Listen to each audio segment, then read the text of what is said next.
organizes workshop for all the work packages to brief on the risk management methodology and to increase awareness level of the risk management culture at all the WPC. The risk monitoring has been fully migrated to PIMS, and the monitoring can be done by the project teams anywhere through their PC. Those people who have access to the system will be able to review what is happening at site. At the end of the project, project lesson learned report will be prepared by the risk management unit for the client. Next. Next, we have this stakeholder management. Basically, the stakeholder is to organize, monitor, and improve relationship with all internal and external shareholders involved in the project, stakeholders. Sorry. And two is to support JKR in implementation of key activities such as content management, communication management, complaint management, event management, and crisis management. Next. So the main activities for stakeholder, complaint management, public engagement, and implementation of strategy under the Borneo Highway Sabah projects. Next. Complaint management. Currently, we are using Teams to capture all the complaints from the public. All complaints received by PMC are recorded and monitored and addressed within 7 to 14 days. As of October 2020, the highest complaint highlighted by the public are potholes, 28%, flood, 15%, and poor road condition, 13%.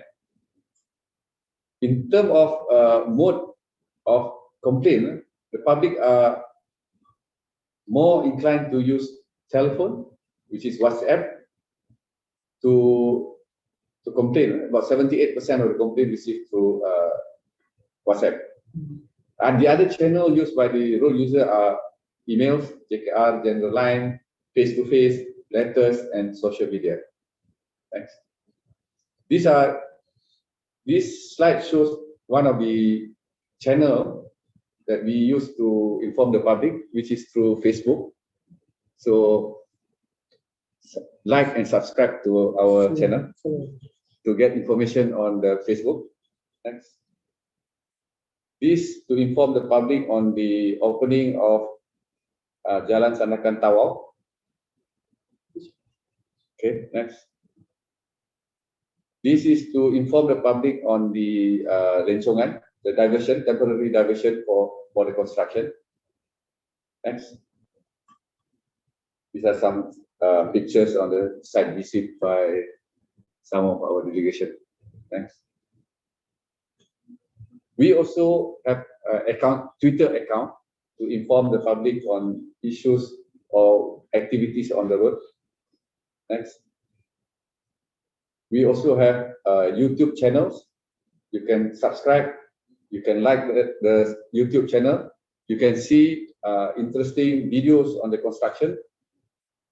From time to time, we will update and update the progress of the project, especially the good view, especially for the WP10 along the Kudat area. Next. Activity engaged in year 2022. We start at blood donation. We have taklimat pencegahan rasuah. We have road safety awareness campaign. We have jelajah pendigitalan dan pembinaan. This is with conjunction with CIDB. And we have, as mentioned earlier, connected to the public through our Facebook, YouTube, and Twitter. Next few slides are the activities that we have done. First is the traffic safety awareness campaign, the blood donation campaign, as part of our CSR. Okay, next.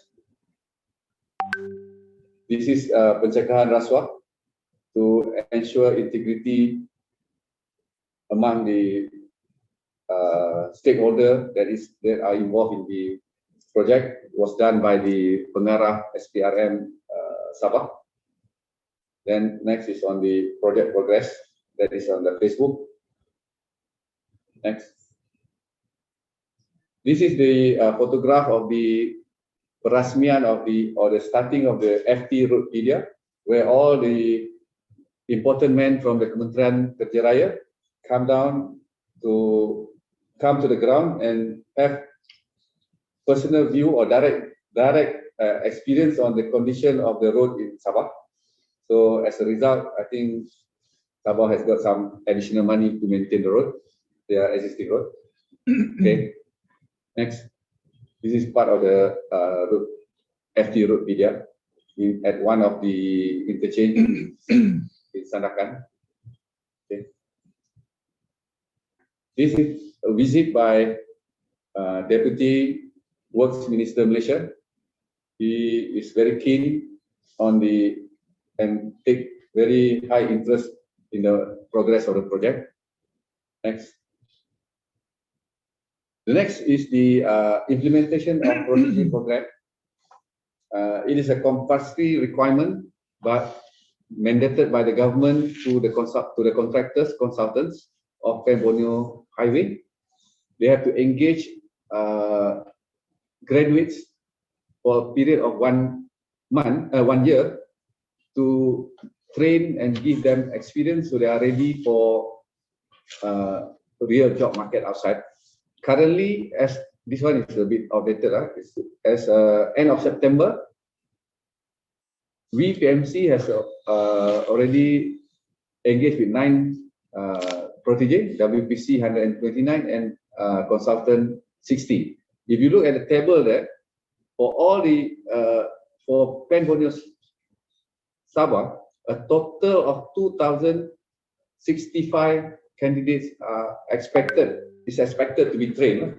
So this is a good opportunity to train the manpower requirement for Sabah. So there are challenges to the implementation of the Protege program. So among others, they refuse to work in remote areas.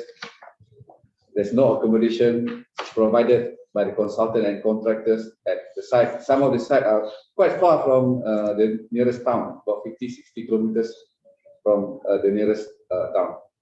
Okay, next. Next we go to the that will end the part 1 of the presentation. So I'll hand over the floor to Adnan to continue with part 2 of the presentation. Okay, Assalamualaikum and a very good morning, everyone. Thank you to Encik Muhammad Fadil. In part 2, we will discuss about alignment of the Borneo Highway, particularly in phase 1 of the highway.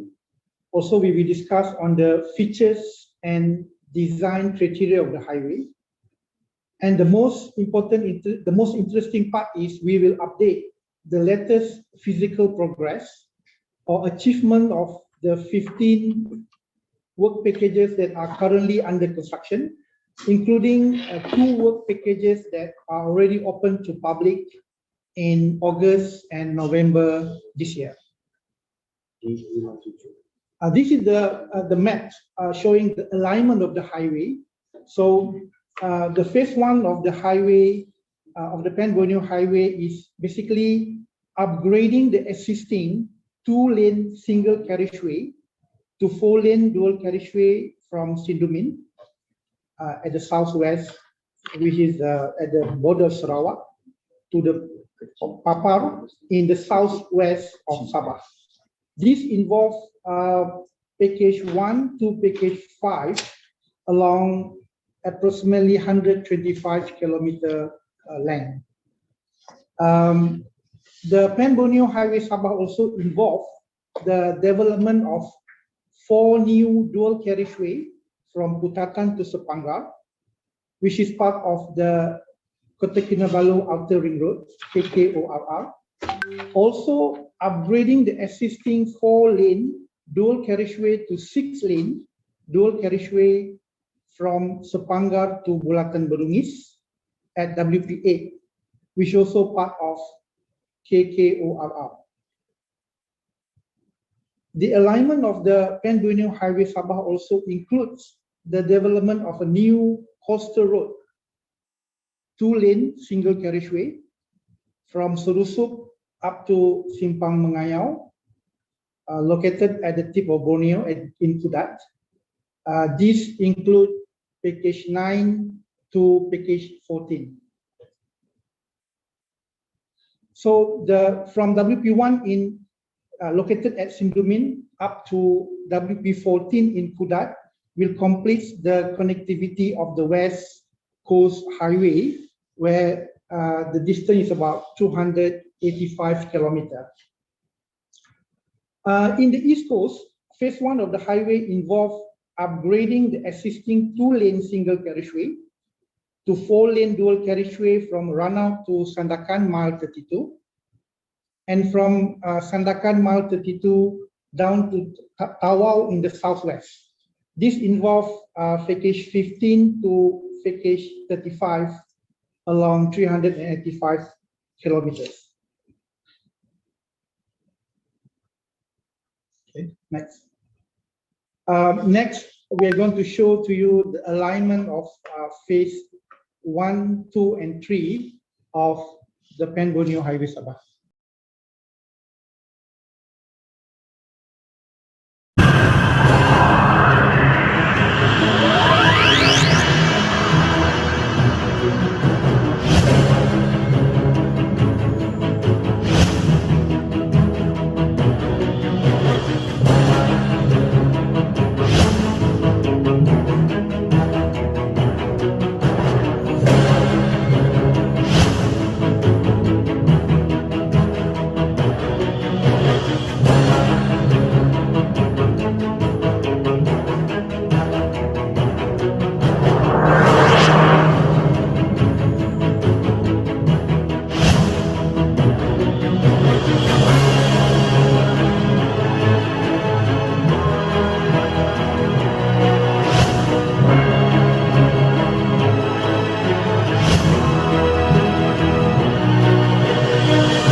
Okay, next. Next slide. Okay, now we're going to share a typical cross-section of 4-lane dual carriageway from Cinnamon to Papar. Then this cross-section also we use for the alignment from Putatan to Sepanggar, which is part of KKORR, and also from Ranau to Sandakan Mile 32 in the northeast, and from Sandakan Mile 32 to Tawau in the southeast of Sabah. This is a typical cross-section for 2-lane single carriageway. This is a new road, new coastal road from Surusup to Simpang Mengayau in Kudat, consists of package 9 to package 14 of the highway. And this is a typical cross-section for 6-lane dual carriageway from Sepanggar to Bolatan Berungis at work package 8. Now we're going to discuss about the main features of the highway. Next. General information of the phase 1. The total distance of phase 1 is about 706 kilometers. And it consists of 35 work packages. The estimated cost of this phase 1 of the highway is about 12.8 billion. However, this estimated cost is carried out in 2016. While the main features of the highway, we have 218 bridges, 24 numbers of interchanges, 47 pedestrian bridge, 3 numbers of lay-by and rest and service area, 217 speed turn, and 253 bus shelters. For the new bridge, for the bridges, new bridge will be built in the road widening areas, and the new bridges also will be built to replace the existing bridge, which will be demolished. There are 3 long span bridges were designed to meet its requirement, which is crossing wide rivers. Those bridges are Sungai Padas Bridge at WP2. This is the 3-span long 3-span bridge with the span configuration of 60, 100, and 60 meter. Another long span bridge is Sungai Kimanis Bridge, located at work package 4, a 3-span bridge with a span configuration of 15, 45, and 20 meter span. And last but not least is the Sungai Simpudu Bridge, located at package 5, where the span configuration is 40, 70, and 40 meter span. Other bridges are short span bridges. Next. In terms of interchanges, grade separated interchanges were designed at major junction to cater for the traffic flow.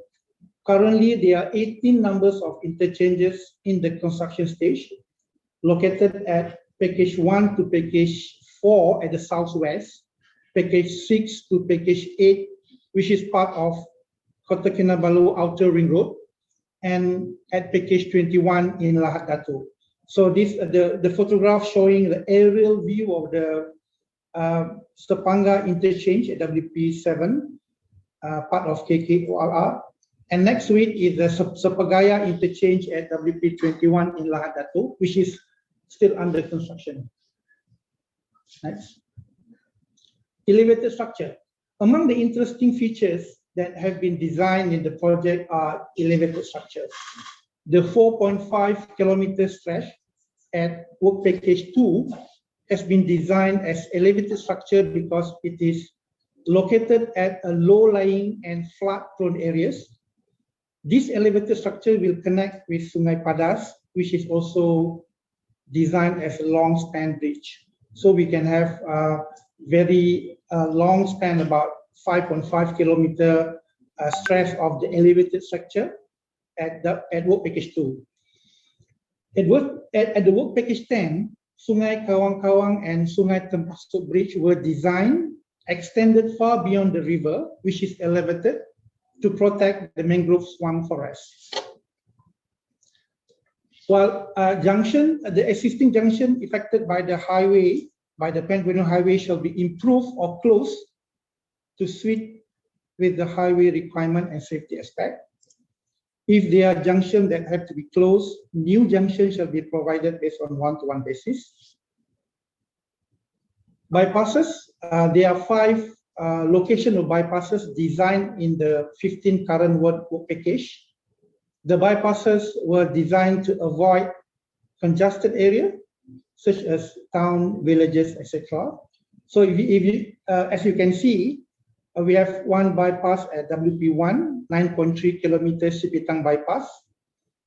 We also designed 7.8 kilometer Beaufort bypass at WP2, 3.5 kilometer Membakut bypass at work package 3, and the longest one is 14.9 kilometer Kimanis bypass located at work package 4, and last but not least is 7 kilometer bypass at Lahad Datu.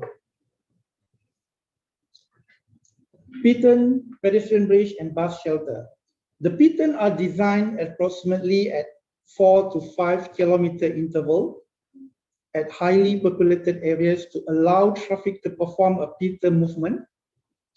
The piton was designed because it has better safety features. While overhead pedestrian bridge with connecting footpath is designed at various locations along the highway to allow safe pedestrian crossing. The pedestrian bridge is located at strategic locations such as school and residential area. While for the bus shelter are provided at the existing location as a one-to-one basis, as well as at the additional strategic location. This is an aerial photograph of the piton located at work package 27 at Sandakan. Next. Lay-by and RSA. One number of lay-by was designed for phase 1A, located at work package 10, which is under construction. Lay-by will be provided with surau, toilet, and other amenities. 2 rest and service area was designed for phase 1B. Next. Design criteria. The geometric design and design speed are according to the requirement of as specified in JKR Arahan technique. The minimum road gradient is designed at 0.35% for new carriageway. In the case of existing road where road upgrading is required, the existing road gradient lower than the minimum 0.35% is considered with road crowning and adequate highway drainage system provided. The majority of the existing road are designed single carriageway with JKR standard of either Road 3 or Road 4. The Borneo highway design has been upgraded to JKR Road R5 standard, where the maximum design speed is 100 km per hour with the posted speed limit of 90 km per hour. Requirement of the vertical clearance. For the main road, minimum vertical clearance of 5.5 meter is required between the lowest point of the overhead structure and the carriageway. This is in accordance with JKR Arahan techniques requirement. While for the railway, we have a location where the highway is crossing the railway track. So the minimum vertical clearance is 6.5 meter is required, measured from the top of a rail track to the lowest soffit level above the track. Service road. As the Borneo highway alignment is situated along the existing JKR Federal Road, there are many existing structures, such as villages, houses, school, etc., located adjacent to the road. Service road is provided at the necessary location due to the upgrading work caused by the project. And also the access road, where the existing access are cut off by the project alignment, and alternative access is provided to based on one-to-one basis. Pavement design. The flexible pavement design was adopted for the whole length of the project with a 10 years design life. And for hydrological analysis and drainage design, the hydrological analysis and drainage design is connection with the water courses across the road is designed in according with the requirement of JPS and JKR. Estimated of flood, design flood is carried out according to appropriate hydrological procedures depending on the catchment area that are measured by computer-based topography maps.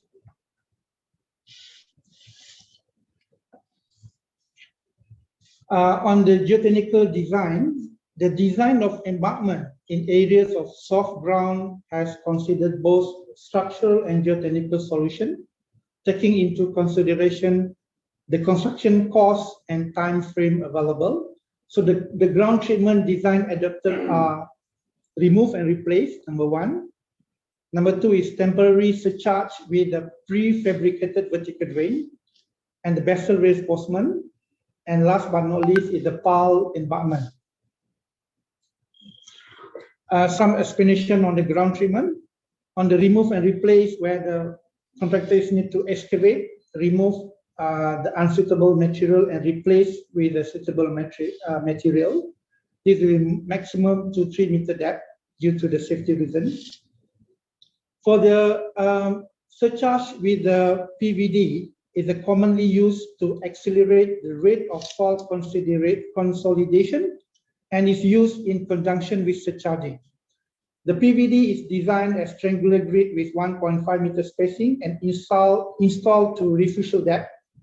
Surcharge height is vary from 1 to 1 meter height with 6 to 8 months rest period. And this is the most cost effective method of the ground treatment. We have also the vessel reinforcement to enhance stability of the again the failure, and the pile embankment designed as a type of ground treatment work. Next.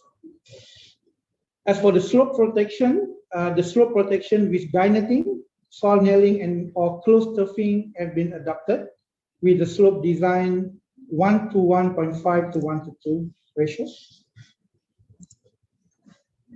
Bridges, flyovers, and elevator structure. The following design have been adopted for the bridges, flyover, and elevator structure. Post-tension pre-stressed concrete bridge as the I or T-beam has been designed for standard span bridge, flyover, and elevator structures. While for the long span bridge, the balanced cantilever segmental bulk girder bridge has been designed at the 3 locations, as I mentioned previously, at Sungai Padas and Sungai Simpudu and Sungai Kimanis Bridge. While for the foundation of the structure is either bopal or the span pile. Next. Next. This is a plan and cross section of Sungai Padas Bridge located at work package 2. The span configuration is 60, 100, and 60 meter span. So the status is currently the piling work is ongoing. Okay, at WP5 we have a Sungai Simpudu Bridge where the span configuration is 40, 70, and 40 meter span. There we are constructed this using a balanced cantilever segmental bulk girder bridge, and this bridge is complete and open to public on August this year.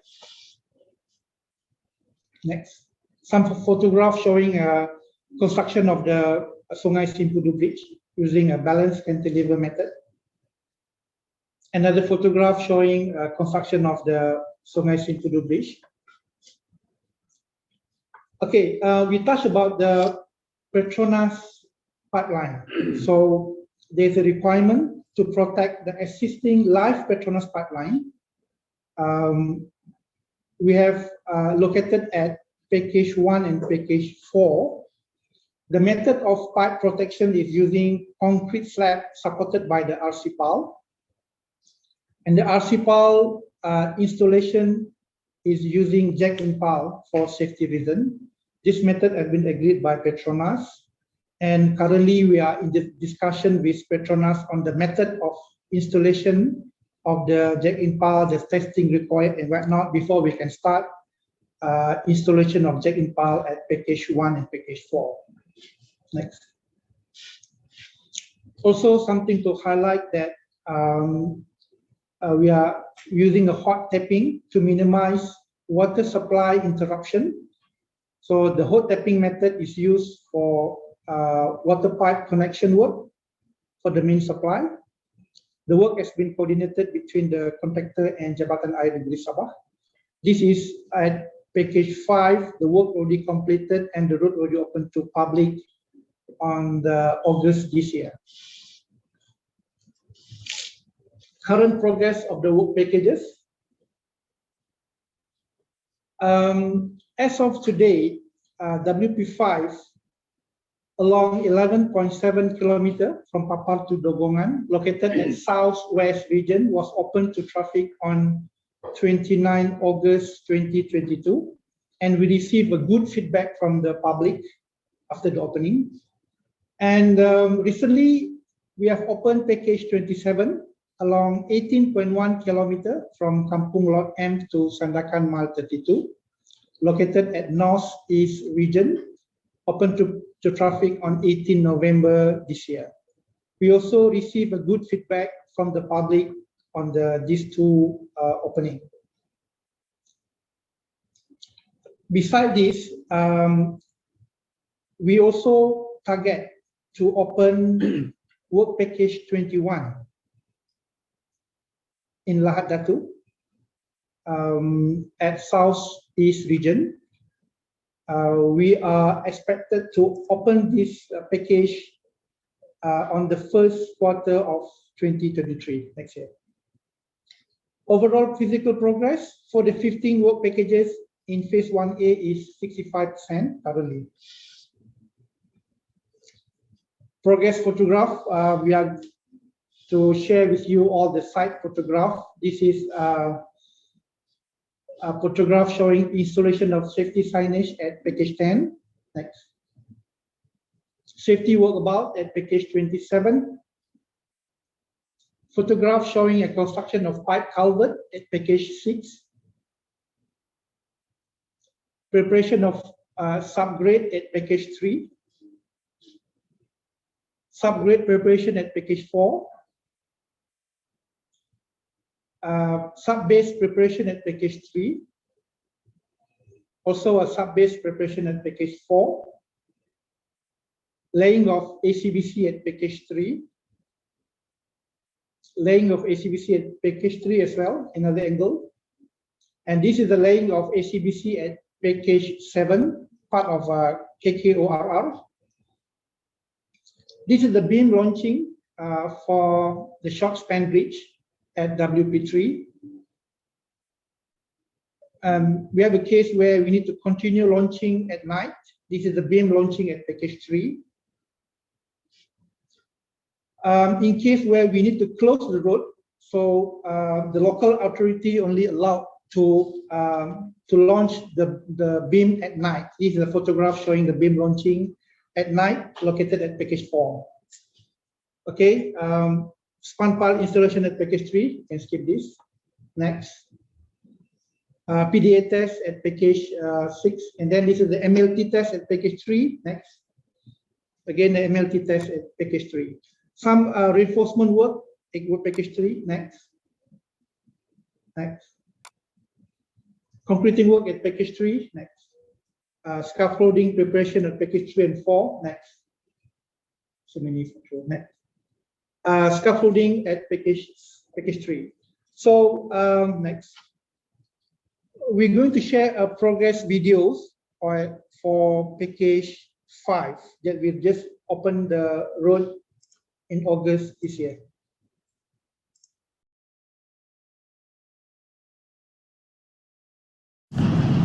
Work Package 5 menaik taraf jalan dari Dongongon ke Simpang Jalan Papar Spur is to widen the existing single-lane dual carriageway to 2 lanes dual carriageway. This 11.7 km highway provides an alternative southbound route to Papar, which resolves the traffic congestion for the other route, that is Jalan Baru KK to Papar.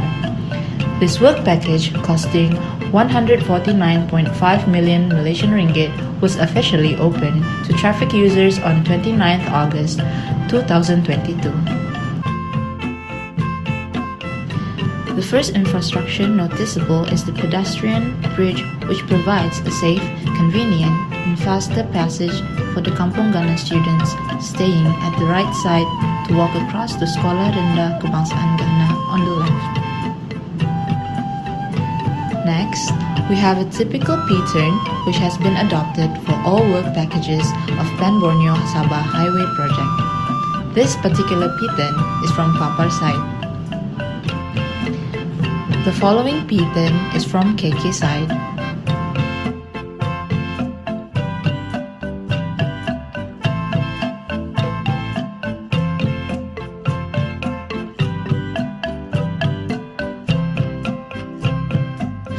Following is the first completed bridge for Pan Borneo Sabah Highway project, that is the 155-meter long Sungai Simpudu Bridge, 2 bridges to and from, with 40-meter plus 75-meter plus 40-meter spans.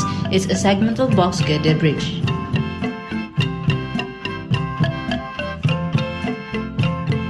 Then, the highway gradually widens from 60-meter right-of-way to 80-meter right-of-way to accommodate the existing SCSB electricity towers along the median, as it is more costly to relocate them. After the bridges, we have the junction, the existing Jalan Lama KK to Papar to Work Package 5 as shown on the right side of the video.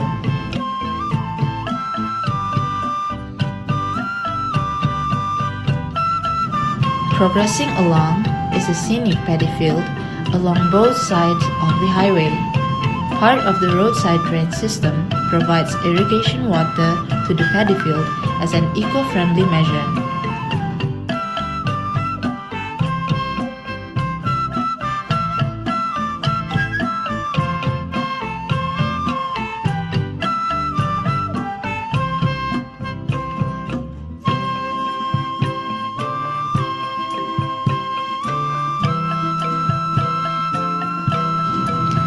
Finally, there is a U-turn for both bounds before the work package ends at Benoni town.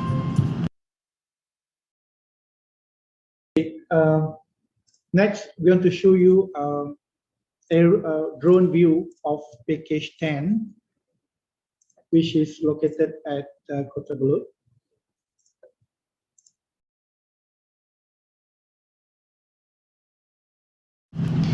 At change 23,100 along left-hand side is the reinforced concrete gun netting works for slope protection. Along the right-hand side is the soil nailing works at the second and third berm, while the remainder of the slope is protected by reinforced concrete gun netting. SCBC has already been laid for the pavement work starting from change 23,100.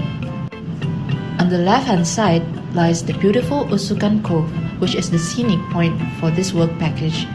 Reinforced concrete barriers on both road sides along this section have been installed for better safety purposes. As a matter of fact, work package 10 is the most scenic among the current awarded work packages. Next, at change 24,000 right-hand side is the highest slope in work package 10 with 10 berms with reinforced concrete gun netting for slope protection.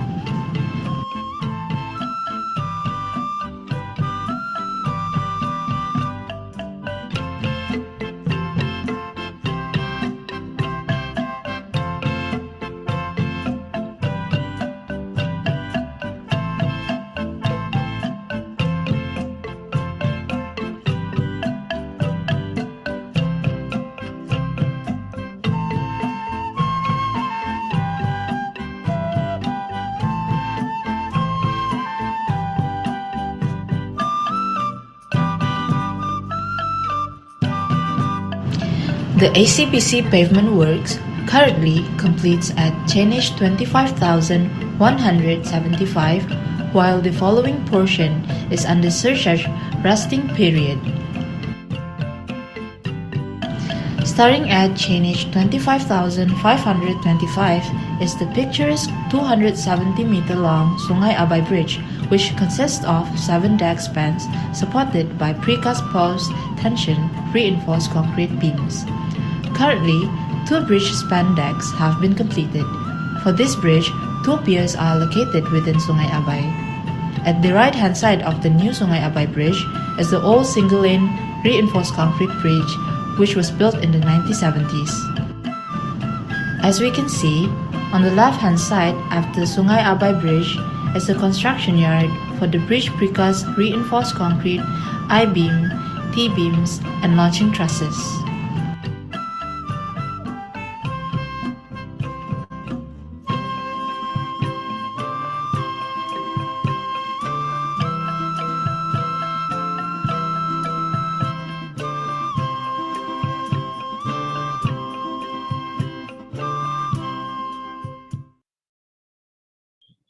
Okay, as you can see, there's a lot of beautiful view along work package 10, and this package is part of the tourism belt and will enhance the tourism industry in Sabah in future. With that, I end part 2 of the presentation. Okay, thank you, Guanan. We'll proceed to part 3. Part 3 will be the main challenges that we face in the implementation of the project. I'll take maybe about 5 or 6 items. The rest, Guanan will bring you through. First, I'll go through the contractor's capability in managing and handling mega project. Then the contract administration issue, land acquisition and relocation of utilities. Next, then the rest will be by Guanan. Okay, first we talk about the contractor's capability in managing and handling mega project. Next, all our contractors, they do not have experience in construction of large-scale road projects. Basically, this is the aspiration of the previous state government that they want the job to be done by local contractors. So we have to limit the, we have to suit the size and the experience of the contractors. They are short of capable and experienced staff to fulfill the administration requirement to ensure quality of the project, especially when you involve with big project. You need to do a lot of planning on the material and the workmanship. Resistant to change and adapting to the new processes. So it is difficult for them to comply to the government requirement. Currently, if you see the Protege program, I think only 126 numbers has been engaged by the contractors, far short of what is required by the government. Then the adoption of project integration management system is also very slow. In terms of resources, there is shortage of staff and workmanship at the site, and there are high turnover. The planning is very, I think, quite not acceptable because lack of experienced planners in doing the project. Moving forward, I think contractors have to invest in human capital and to adopt current technology and construction method. Okay, next. Then challenge in contract administration. There are a lot of parties involved in the contract administration. There are contractors, consultants, engineer and QS, government agencies, and utility companies. The administration become less efficient when there are too many parties, because it involves communication, different level of competencies, personalities, competing objective, and difference of perceptions. There is a need for good coordination, alignment of objective, and communication between parties involved to have smooth implementation of the project. The main challenge in the contract administration are the preparation of the interim payment certificate, the variation orders, fluctuation of materials, and the issue with preliminary items when the extension of time given is too long. We'll go into details later on. Next. In terms of interim payments, these are the issues related to delay or in the preparation of the interim payments. So we skip this one. We go to the next slide. This is a sample, a survey sample that we have done for one of the packages. The process supposed to be, if you look at the left-hand corner, it should be yellow for the contractor to submit the IPA, and green for the verification, and blue for preparation, and red for preparation. Blue is for the preparation of the IPC, and green is for the signing of the IPC. If you look, the process should be about 15 days, but currently, from the survey, it shows it exceeds the number required due to a lot of reasons. I think one of the main reasons is that insufficient backup documents, and people are not really sure of what needs to be done. So this is one of the sample. The next one, this is the next one. Next sample. This is something that is okay, but look at the way the thing is done is not what we intended it to happen. Yellow, where the sequence should be yellow, red, blue, and green. It goes multicolor.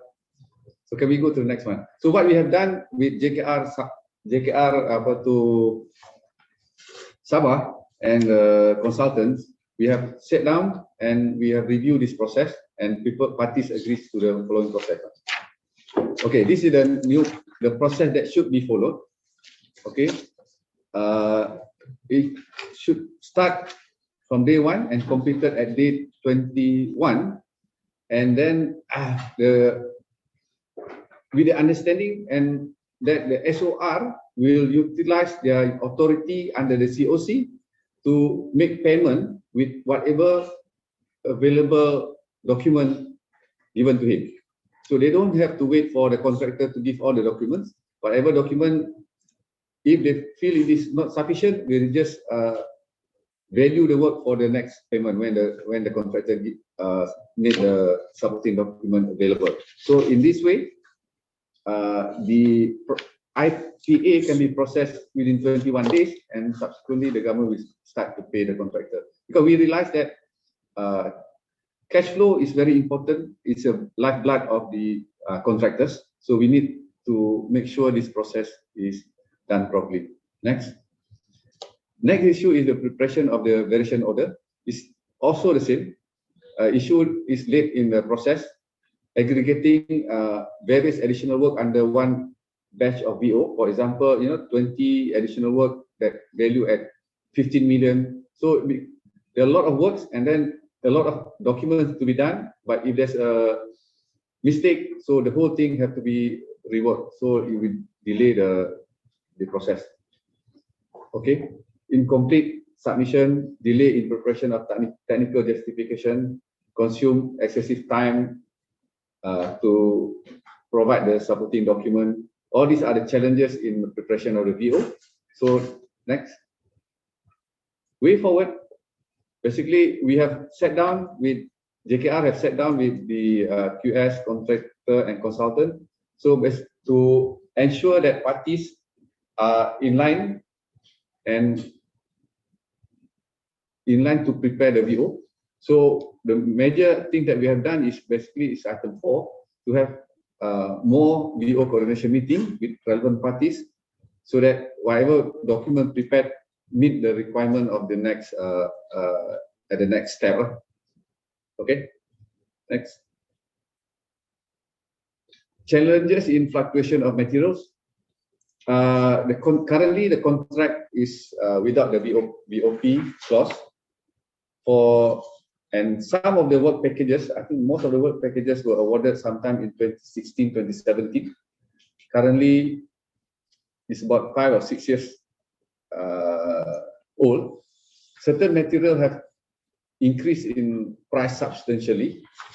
Look at the high steel deformed bar from 2005 to 3000, bitumen from 2003 to 3000. So this will burden the contractors. Some of these EOT that were given to the contractor are due to owner's issue, for example, to get the land clear from structures, all these things. Next. So luckily, the government has already agreed to the VOP, yeah? So some of the VOP. Okay, next. So there are 7 materials that has been agreed by the government: crush aggregate, multi-bar, high tensile bar, MS pipe, and then there through two circular. First circular is 4, then the next circular is additional 7: cement, bitumen, automotive gas oil, sand, premix asphalt concrete, fabric reinforcement, and guardrail. So this directive from the government will be implemented through a supplementary agreement with the contractors. So it is in the process. Thanks. The next challenge is with regard to preliminary items, lump sum preliminary items for the construction. As mentioned earlier, the contract has been extended a few times because of the COVID, because of the land acquisition, utility relocation work, some more than 2 years and 3. So these lump sum items are almost fully utilized. So the contractors are complaining that they are unable to bear the additional cost because of these preliminary items. This has resulted in interruptions to work, such as maintenance of the roadwork, traffic control, environmental monitoring. So way forward, basically the contract provides a clause, clause 48 of the COC to address the situation, but it requires a lot of documentation from the contractors to enable them to get paid. So this is where the challenge from the contractor side, where they need people with enough experience and capability to prepare the documents for the government to pay this claim. Next. So as for contract administration, we feel that good relationship and effective communication between consultants, government and contractors will make the decision making easier and work coordination more effective. Parties are to agree on the line of communication and workflow. Critical information and papers should be shared between consultants and WPC as soon as possible, and records should be kept systematically and updated. Next. Next, we talk about challenges in land acquisition. Land acquisition was done through Section 3 of Sabah Land Acquisition Ordinance Cap 69, which is a compulsory acquisition. The law provides that within 3 months, the land and structure owner have to move out.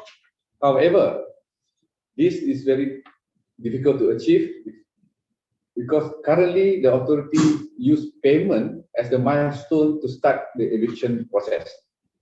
And it takes a long time to make the payments. And most of the time, structure owner waited for the payment before they agree to move out. But after they receive the compensation, they request for time to build new homes. And authority also reluctant to do the eviction because on humanitarian ground. So these are the problems. So just to appreciate the problem, land acquisition is done in 3 stages. Okay, first stage is quite simple, just prepare the gazette. Second stage also quite okay, to value the land and the structures and make an offer. The third stage is on the acceptance and payment and eviction. Okay, so the fourth will be the final survey. So we can see 1 is okay. Number 2, we can see there will be a lot of problem on valuation because the number of, later on the next slide will show the number of land and the number of structure involved and the type of land involved. The third stage is on the acceptance. Why acceptance is difficult. Okay, we go to the next one. Okay, these are the type of lands that are available in Sabah. You have native land, country lease, provisional lease, town lease, reserve land, native customary rights, cemetery, and government land. Okay, there are 289 titles involved. There are 107 cemeteries involved. Structures, we have legal structures constructed on the acquired land, about 2,002 numbers, and illegal structures on the road reserve, river reserve, government land, 760 numbers. And this land acquisition is done across 13 districts. So each district have their own issues. So you can see the multitude of problems in this land acquisition. The different types, the different structure, and the different personality involved. Different type of land need different procedure to be engaged by the local authority. So next. So as a mitigation, the only thing that we did was basically the government has allowed 1 officer in the PMC to assist JKR or penolong pemungut hasil tanah. Basically, this is at the district level at every packages. This officer is to assist on serving notice, inspection, valuation, and other related matters. What happened is that the PPHT are short of staff, and then this Pen Borneo land acquisition needs to be done in a short time. Okay. So on top of that, we also have monthly meetings with the relevant authorities that involved in the land acquisition to discuss issues at site. Number 3, we also with JKR sat down with the authorities to review the current eviction process on the acquired properties. Next. So what happened is that in the current practice, eviction is done through court order, where you have to go to the court to get the magistrate's order for the owner to be evict from the place. The process takes too long. Okay, so next. We have discussed with the relevant authorities, and then this took quite some time for the authorities to agree to implement the new approach, where the authority under the Director of Jabatan Tanah dan Ukur to use his power under Section 173 of Sabah Land Ordinance Cap 68 for eviction and demolition of illegal structures in government's land. So what happened now is that we consider those land that has been acquired under Section 3 is government land, and whoever occupies that structure is occupying it illegally. So we have tried this, and it has been successfully implemented in WP8, and this will be replicated in other work package. Next. So recommendation moving forward, we think that government should assign a JTU officer to be seconded to the Pen Borneo Highways project, so that he become the coordinator between PPHT and JTU and JKR. It is better because they speak the same language with the PPHT officers. And then we also think that the relevant authorities, the State Attorney General Chamber, JTU, PPHT, Police, JKR, to review the current practice and law and make necessary adjustment, such as eviction before payment of compensation, trust fund mechanism to deposit compensation money when there is no acceptance or dispute. So this is something for JKR to think. Next, this is some photograph of the different type of cemetery. Ada yang Muslim, ada yang non-Muslim, ada native. So they have different approach to relocate the cemetery. Next. Okay, on relocation of utilities, since the road is along is a widening of the existing road, there are a lot of utilities on the roadside.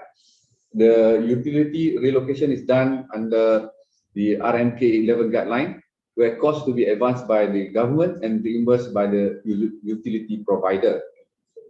So in the initial stage, the utility provider is to agree on the scope and budget of the work. The subcontractors are from the listed panel of contractors registered with the utility provider, and utility provider is to agree on the activation of the VO or the provisional sum allowed in the contract for the utility relocation work. Next. So these are the few asset owners along the highway. I think the major asset owner is SESB, TM, and Celcom Timor. Next. The main challenges in utility relocation, first is the utility mapping. However much you do, there's still utility managed to hide somewhere under the ground. So that cannot be helped. The second one is lack of coordination and supervision by WPC on their subcontractors. Third is the cost quoted by subcontractor are much higher than the agreed estimate cost, which was done in 2017-2018 between JKR and the utility provider. So it took for bullet 3, item 3, bullet 2, it took a long time for SESB to agree on the cost. Okay, so it delayed the construction. Okay, next. Operational challenges in the utility relocation is that utility provider need to agree and approve on the bill of quantity, on the cost to be ordered, and they need to approve all the drawings. There's a conflicting requirement between their local staff and the approval authority in their HQ. So site coordination with utility provider is required. Different person in charge attending site and dealing with issues at different sites. So you have 15 packages, some packages fall under 2 or 3 districts. So the number of coordination required is high. Thanks. So these are operational challenge again to get the shutdown from the utility provider, application of wayleave, the congestion of utility on the available corridor, and number 9 is stringent requirement by utility provider. This is in reference to Petronas, because even though we are working on the roadside, but we are dealing with pipe that is carrying gas, high pressure gas. So a lot of things can happen. So some of the medical requirement is bit too stringent. For example, people need to do the dental filling before their medical checkup, dental filling before they can work on the site. So the other one is the compensation officer.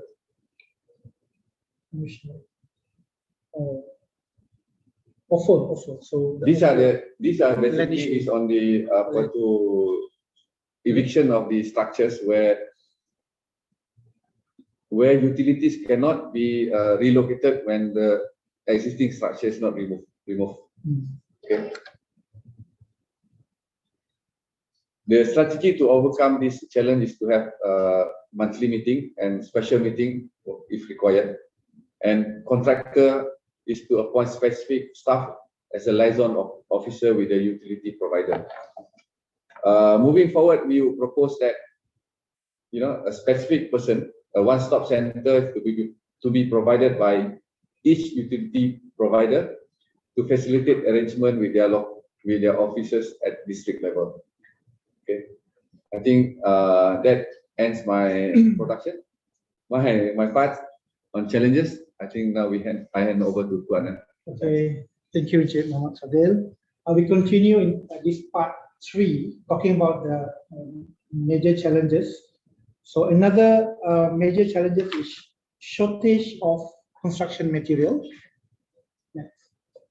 So the most critical item is bitumen, because we receive a lot of feedback from contractors that they cannot proceed with their pavement work because of shortage of bitumen. So currently there are only 2 local bitumen suppliers, which is Petronas and Shell, whereby the supply is inconsistent and inadequate. The current supply capacity is about only 4,000 metric ton per month.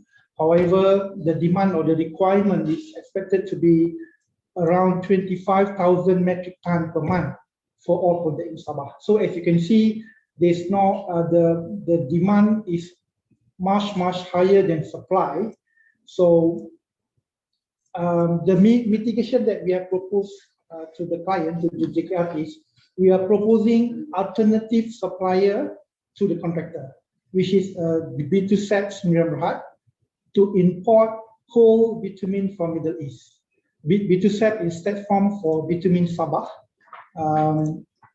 This company has been established in Sabah, and they are in the processing to import the coal material from Middle East, for not only for PEN Borneo, also for other projects, road project in Sabah. Next. This is B2BAG, where we're talking about the coal bitumen. So this coal bitumen is packed in one bag. They call it B2BAG. Every bag is about 1 ton weight. So they will, next slide, we show to you what the process of supply this bitumen, coal bitumen from Middle East to PEN Borneo Highway Sabah project. Next. This is a supply chain or the process where the coal bitumen received from the refinery in Middle East. Then the material will be transported to Persian Gulf Arab port. To be specific, this coal bitumen will be exported from Bahrain, and then they'll be using a vessel carrier for jumbo bag, using a ship straight away to either KK port or Sepangga port in Sabah. Then this is where the bitumen will arrive, and then B2SAT will distribute this material at their distribution hub at KKIP, Kota Kinabalu Industrial Park. Then the bitumen will be stored there, and then we need a decanter to melt the coal bitumen before B2SAT can supply the material to the contractor. Next. Okay, this flow process showing that the coal bitumen arrive at the Sepangga port, and then will be stored at the storage at the Kota Kinabalu Industrial Park at the hub. Then before this coal material can supply to the contractor, so coal bitumen need to be heat using a decanter to melt it, and then put in the decanter before we can supply to the contractor in their processing bitumen plant.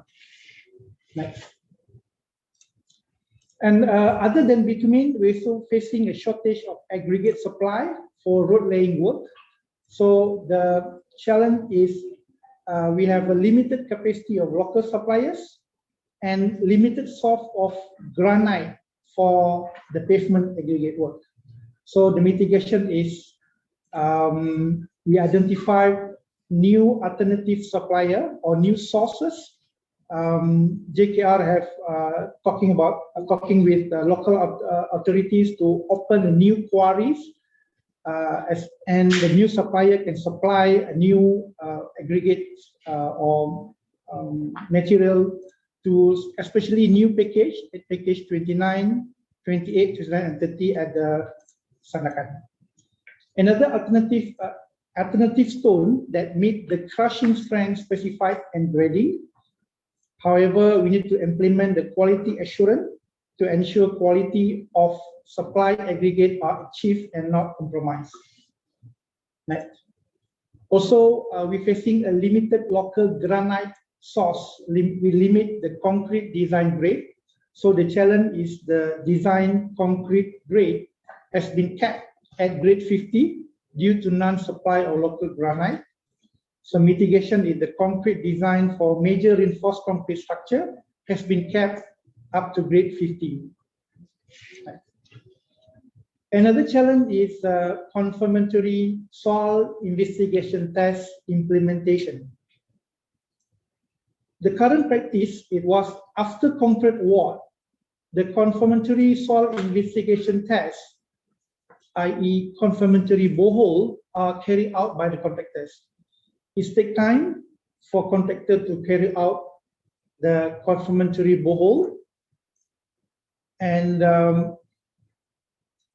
at all the case, we need to, where this allocation is included in the provisional sum, so we need to activate the provisional sum in order to give instruction to the contractor to carry out with the confirmatory borehole. So this differ SI test and result might cause design changes. And food of thought, SI to be carried out before contract award. Propose confirmatory SI test to be conducted earlier before contract award date under design consultant scope of work. Next is to confirm the construction drawing design earlier before contract award to minimize the additional cost impact to the project after contract award and to prevent the construction work delay due to revised construction drawing during construction. Next is soft ground. Most of the Borneo Highway, Sabah Highway alignment located on the soft ground condition. Soft clay formation found at work package 1 to work package 5 from Sidemin to Papa, and work package 10 to Edipotable. So the ground treatment method used is the PVD with surcharge. There are cases at WP10 where ground settlement continue to occur even though the expected rest period for the ground treatment has passed. So what we do, what the consultant proposed is to continue monitor the settlement and top up with the surcharge, but still we can see the trend of the settlement still continue. One of the proposal is to use a pile abutment at that area, but it's an only localized area. Another soft ground condition found is the Garinono Milaj formation found at package 27, 28, and 39 in Sandakan. This soil is not suitable to be used for road embankment and needs to be removed. This soil is very sensitive with the water. For the road embankment, remove and replace method was adopted with a maximum 3 meter depth, while for the slope, need to cover by garnetting immediately after slope cutting to avoid water contact.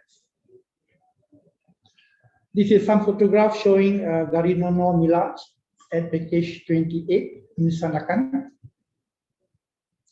We also found the red shale, very soft, very poor grade of red shale at WP7, need to be removed and replaced with a suitable material. Next. Other challenges is the protection of the ecosystem, mangrove trees. So there is many mangrove swamp forests at the northwest of the highway alignment, which is located at package 9, Serusuk, up to package 14 at Kudat.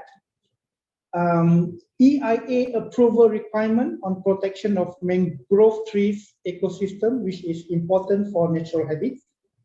So to minimize the disturbance, the existing mangrove tree, and then to minimize the disruption of riverbank, water flow, which is important for mangrove trees growth and sustainability. Next. So in our mitigation plan, so in package 10, where there are many mangrove swamp forests, the bridges at Sungai Tempasu and Sungai Kawang-Kawang were designed elevated on pier instead of the earth abutment. This is to provide tidal flow into the mangrove area.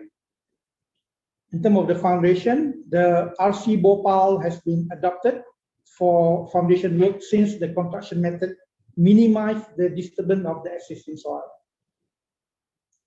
This is the photograph showing at the Sungai Kawang-Kawang and Sungai Tempasu bridge located at package 10.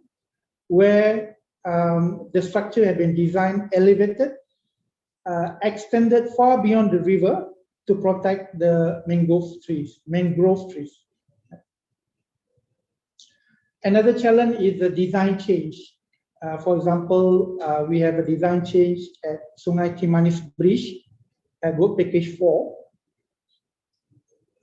In the tender drawing, work package 4, Sungai Kimanis Bridge was designed as a 3-span bridge with the configuration of 20, 35, 20 meter, and there is no provision to allow for the U-turn under the bridge, and this will become a physical barrier separating the existing two kampong. We have received a complaint specifically from these two kampong, and so what we did is we revised the design, allowed for the U-turn. Other than the physical barrier separating two kampong, the position of the original bridge pier at the riverbank may potentially cause erosion to the riverbank during the construction stage. So what we did, the mitigation is by considering the above factors, JKR Sabah has agreed to change the design of Kimanis Bridge to 15, 45, 20 meter span by using Durabin system. This is an alternative proposal from the contractors. With the new Durabin configuration, this will allow vehicle turning under the bridge with a 5.5 meter headroom to avoid separating of two kampong and to shift the bridge pier nearer to the both side of riverbank. And this design change required variation order to the contract. Next. Just want to touch a little bit on the advantages of using a Durabin system. The system is the precast unit produced in the manufacturing plant, and this facilitates the work of quality control and quality of work. In addition, the progress would not be affected by the weather, ready-mix concrete supplier, and workmanship on site. And also ease of handling due to a light weight when compared to a conventional beam, and fast in construction. So the segment is 6 meter length and will be transported from manufacturing plant in Ipoh to Sabah. Due to absence of conventional steel reinforcement, this system, Durabin system, we use a steel mesh, steel fiber. So the Durabin girder can be designed and produced in much slenderer and efficient section, with no concern for classical issues such as minimum concrete cover and erosion of the steel reinforcement. Durabin is designed with a high strength concrete and steel fiber. There's no waterproofing system needed as the Dura system is highly impermeable material. Next. This is the general arrangement or typical cross-section of the Durabin system at Kimanis Bridge. Next. Manpower requirement. So the project required a significant number of experienced personnel to manage, plan, and supervise, and also for quick and correct action to the project. Below is the minimum personnel will be involved for each team. PMC. We have 8 or 7 staff for every package. So for consultant, we have 10 to 15% for every package. And for WPC, we have another 30 or 40 staff for every package. Next. So the current requirement, the manpower requirement for professional or semi-professional for the current 15 work packages are about 750 personnel. The labor operator requirement is about 3,000 plus persons. And currently there is difficulties to get the personnel, either professional operator or labor. And we have issue of staff pinching as well. Future requirement for the remaining 20 work packages, the manpower requirement for professional or semi-professional are about 1,000 personnel, and the labor operator requirement is about 5,000 personnel. So something to highlight how the project went to fulfill the demand in a short time. and the pay higher salary to either we need to pay higher salary for entice people to work in remote areas. Next. Another challenge is inclement weather. Generally, in Sabah, the monsoon season is starting from October till November, but recently, throughout the year, all months have facing a high number of days raining. From a record, every month have an average of 10 to 20 days raining. So we understand that we cannot control this weather. However, something needs to be done to address this issue. So WPC is to prepare a proper site condition, i.e. providing a temporary earth drain, covering the surface to minimize the damage during the rain. And we also advise contractors to increase their productivity by increasing their resources during dry days to recover the lost productivity during the rainy days. And WPC work program also must taking into account the inclement weather factors. So to make it the program is more realistic. Okay. And with this we finish part 3, and we're going to share you a quick video on the Kota Kinabalu Outer Ring Road, the alignment and the challenges. The three main challenges in the implementation of the KK Outer Ring Road are acquiring land, dealing with traffic congestion during construction, as well as the relocating of existing utilities and services. Acquiring land for the route has been a major challenge in itself, and this problem had been identified early on by our state government, which made the decision that all acquisitions will be done under Section 3 of the Sabah Land Ordinance, which allows government compulsory acquisition of private land. This has reduced delays, but there are exceptions to this, such as lands gazetted under Kampung Reserves, where residents have native customary rights. In the picture shown here, we can see that construction has been affected by the ongoing land acquisition process, and the example shown is a typical situation faced in Work Package 8. The picture shows the close proximity of commercial development in relation to the alignment. In these urban areas, utility relocations have become a difficult task due to the limited space available. Utilities in this area provides water, electricity, and communication services to many residential and commercial properties, so downtime must be avoided or limited as much as possible. The last of the three main challenges is dealing with the traffic congestion along the existing Federal Route 1, which is currently being widened from a 4-lane dual carriageway to a 6-lane dual carriageway. And just to give you an idea of how bad the traffic congestion was, back in 2017 when the design was being carried out, this section of road was already considered at a level of service of F. Our strategy in tackling these three major challenges has firstly been by engaging utility companies from the earliest stage to identify their inventories within the ROW, and also allowing for utility mapping and detailed designs to be carried out before the tender as opposed to the normal conventional process.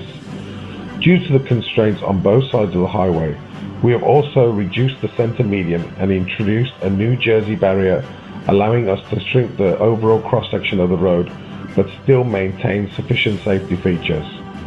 With regards to the land acquisition process, a special task force has been set up and spearheaded by our district-based PPHTs. We have also assigned special land officers to each package to closely monitor all land acquisition issues.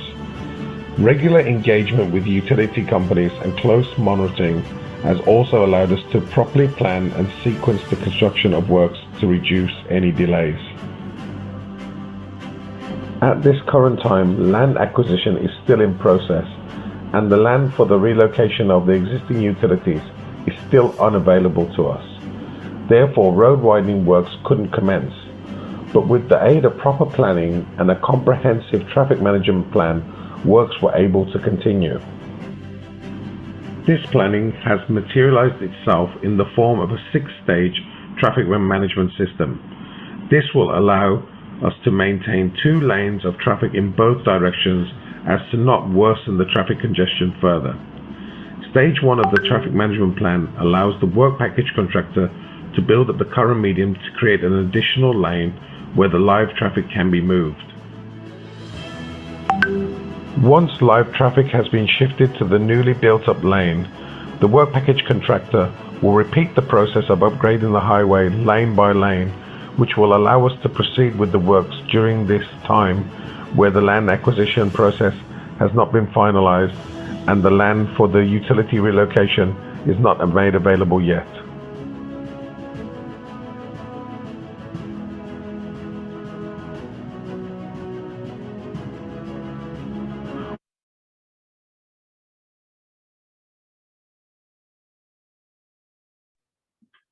Okay, that brings us to the end of our presentation.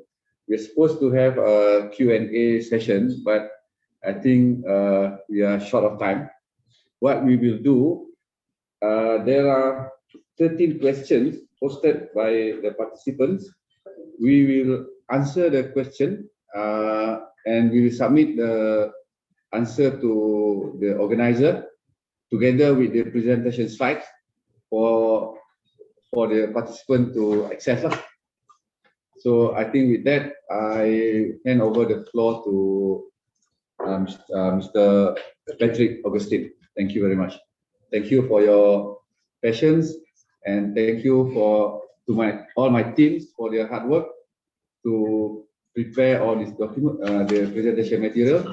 Thank you to ACEM for inviting us to share our experience. Hopefully, this session can benefit all of us. Thank you very much. Okay, thank you. Very informative webinar, especially discussing, quite frankly, all the difficulties that you have encountered, utilities and land acquisition.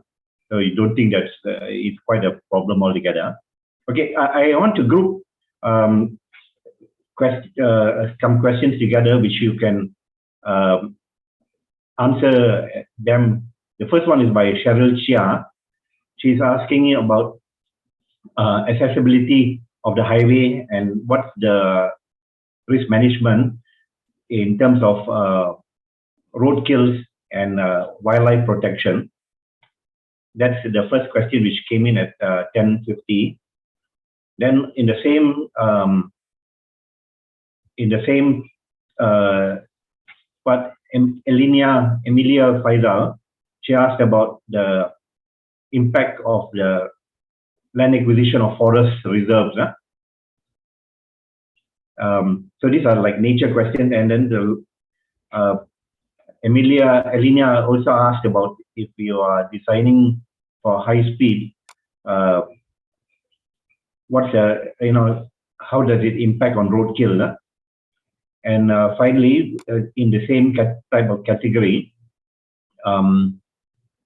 Nadia Marie Muhammad Azlan, that in the asset management system, it's available.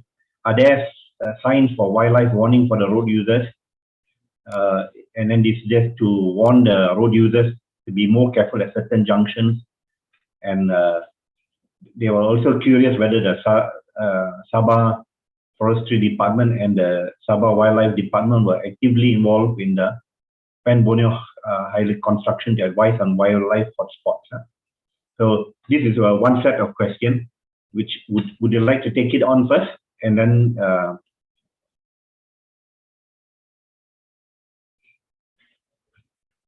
address the issue on the wildlife?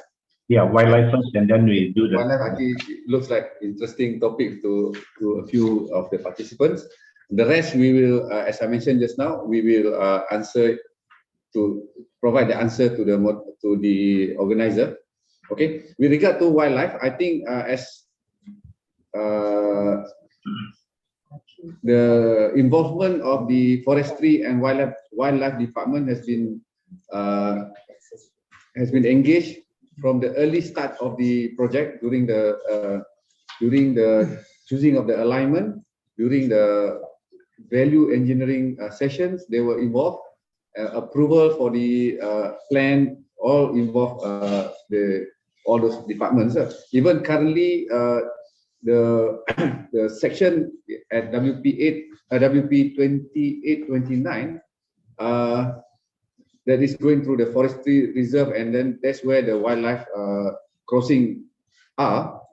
We are working together with the forestry department and the wildlife department to NGOs to do the mapping and to do the necessary measures to ensure this the safety of the user and animals are taken care of. So there will be signages posted planted along the road, and maybe there will be electric cable fence also if is required. So, but these are still ongoing, still discussion with the forestry and the wildlife department and NGOs. I think that's all that I need to. Yeah. I think we can say for the time being. And in terms of forest reserve, there are a few forest reserve being the road where the Pen Borneo Highway passes through, and this forest reserve we are dealing with the Sabah Forestry Department. We need to pay some fees for the access, all these things. We will, if you are interested, we will later on share in our answer the details of the areas of the forest reserve that are involved. Okay. Would you like to just answer a couple of questions at the moment?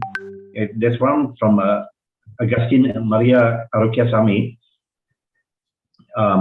He's asked about, first of all, logging vehicles using your alignment during construction. Then, where are there mountainous areas in your alignment? And he was interested in about removal of the 3-meter soft soil.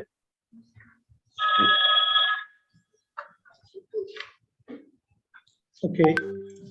Thank you, Mr. Patrick Augustine. Yeah. Yeah. Sorry. With regard to the loading, we can manage. I mean, we don't have any issue with the logging on the palm oil only. So the method of construction, as everyone know, we are widening of existing road. So the sequence of work is we start with the new alignment first, then we finish a new road, then we divert the traffic to the new road, then only we can upgrade the existing road. This is the sequence of work. So the traffic management, will manage by diverting the traffic when we finish the new road. Okay, thank you very much. Then what you all have said is that you will post all of your answers formally to ACM, and ACM will then distribute the answers and your replies to everybody. Yeah. Yeah. Okay. I think with that, I've been requested to close the session, and just again, thank you very much to the speakers for presenting quite an extensive insight into the workings of the Pen Borneo Highway. Thank you very much. Thank you very much. Thank you, Mr. Augustine. Thank you to our speakers, Engineer Fuadilan and Encik Muhammad Fadil. Thank you for the informative presentation, and to all participants, thank you for attendance. We will email you the presentation slides together with your certificate. Thank you. Okay. Okay. Okay. Please, yeah. No, ambil. Question. Question. That one is under 14. This one I already